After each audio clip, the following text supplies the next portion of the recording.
You get so honed in on reaching out to people. I got to call this person. I get this person. I got to get in front of this person. Well, I got 2 examples today of it being the opposite. And you say a prospect that finds you first is more likely to buy than if you find them first.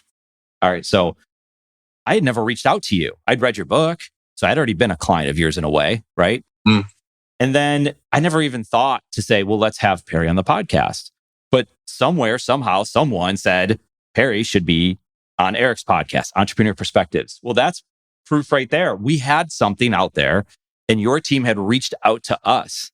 If I had reached out to you, I bet, I'm not certain, maybe someone would have said, that sounds good. Let's get Perry on that podcast. I'm willing to bet though, if I had reached out first, then you wouldn't have been on the podcast. And that's not saying anything about me. I'm just giving an example. Right. Another example is I had a call this morning. It's our 3rd call. Company had found us on Google, had reached out to us. They want us to produce a podcast for their CEO because he wants to think, he wants to tell stories, he wants to share stories. They came to us first. We did not reach out to them. That doesn't mean that you can't reach out to people, but if they come to you, they're more than willing, because that's what you're saying. Doesn't mean that they won't buy or they won't be a client. It's just if they reach out to you, you came to us. Yeah. In a genuine way, in a good way, and have great conversations. And if it's consistent with everything that's happened, some good stuff can come from that. Totally. But so much has been gone in. You talked about it already in activity, but those 2 examples just slapped me across the face as I'm getting ready to chat with you today. Well, when I went from chasing people around to attracting people to me, my life just totally changed. And it was better than any form of therapy.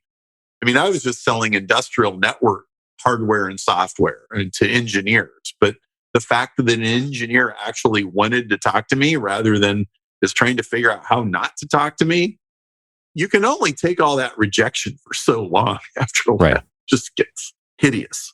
Yes. It all feels like play. And when I have this conversation to you, that's how I feel. I enjoy this. Like, well, what do you do? Well, this is it. I love these types of conversations. When I hear you talk and I see you talk and the expressions and the just conviction, but it feels like play. And that's what you talk about with Renaissance Time. It feels like play. Like I don't even feel stressed out by it. There's always going to be stresses. Content Matters with a Z is our content marketing company that helps entrepreneurs tell their own stories to those who care. And here's the thing. We think every entrepreneur that is willing should have their own content platform. And we want to help make that happen, both by working directly with entrepreneurs and by sharing our own stories, exploring the craft of content marketing. Content Matters, one piece of content at a time. Learn more at kazcontent.com.